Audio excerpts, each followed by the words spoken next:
Á 8. áratugnum spratt upp sú hugmynd að besta leiðin til að byggja betra samfélag væri að hætta að reyna að byggja betra samfélag.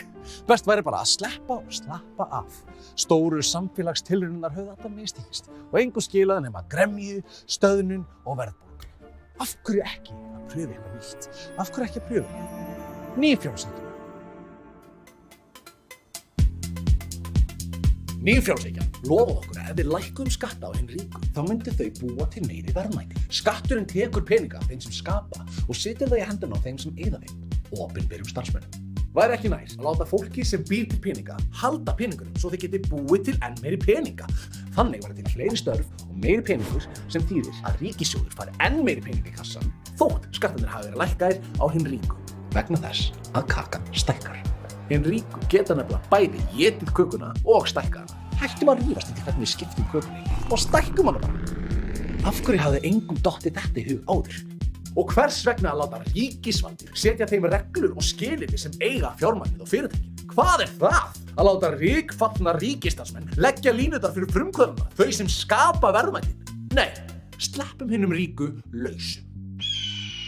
Skattar voru lækkaðir hjá fjármagns- og fyrirtækjaeigendum og þau yrðu enn ríkari. En kakan stækkaði ekki neitt og ríkið fékk enga peninga í staðinn fyrir þá sem það gaf eftir til hinna ríku. Ríkið safnaði skuldum. Hvað gerum við þá? Getum við ekki selt bankana og póstinn, síman og alls konar? Hvað er ríkið líka að eiga eitthvað svona? Og af hverju einkavæðum við ekki fiskimiðin, orkuna, náttúruna og auðlindirnar? Þessu er best komið í höndum þeirra sem kunna með það að fara. Hinna ríku. Nú, duð þetta ekki til? Ef við eigum ekki fyrir heilbrigðisþjónustu, þá verðum við bara að láta þau sem nota hana borga. Það er líka eðlilegt. Fáránlegt að sé ókeypis að vera veikur. Ha? Er ennþá halli á ríkissjóði? Eftir hvað? Skattalækkanina til hinna ríku? Ansans. Þá verða hinn bara að borga hærri skatta. Frystum persónuafsláttinn, lækkum barnabætur, hækkum skatta á fátækasta fólkið. Já, það hefur gott að því að taka eitthvað þátt í þessu samfélagi. Hinn ríku get ekki borið þetta allt ein. Skattleggjum öryrkja, eftirlaunafólk og fátæka. Þeim er nær. Ef þau vilja ekki borga skatta, geta þau bara hætt að vera fátæk og orðið rík. Ekki borgum við ríka fólki skatta. Veistu af hverju? Veistu það ekki? Því annars yrðum við aldrei svona rík. Þá værum við bara umkomulaus eins og öryrkjarnir.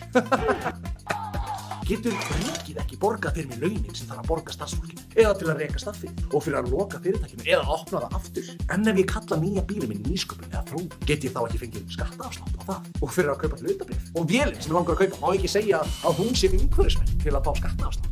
Ok, líður mér betur? Nei, mér líður rassnalega, eins og ég fái aldrei nóg. Af hverju má ég ekki eiga flugvöllinn og vegina? Af hverju þurfa allir að eiga það sem ég get allir sátt? Þú veist, hvað hafa allir gert nokkuð tímann til þess að geta fá að eiga allt? Er það ekki ég sem ger allt þetta? Ég vil eiga vötnin og árnar, ég vil eiga fjöllin, hverina og eldgosin, ég vil eiga elliheimilin, dagheimilin, spítalana, skólana, bankana. Ég vil eiga alla peningana. Ég vil eiga fólk. Eða allavega leigja fólk. Get ég leitt fólk til þess að halda á mér og tollera mig, hlæja þegar ég vil að það hlægi, hvetja mig áfram klappa. Í kosningunum eru aðeins 2 valkostir.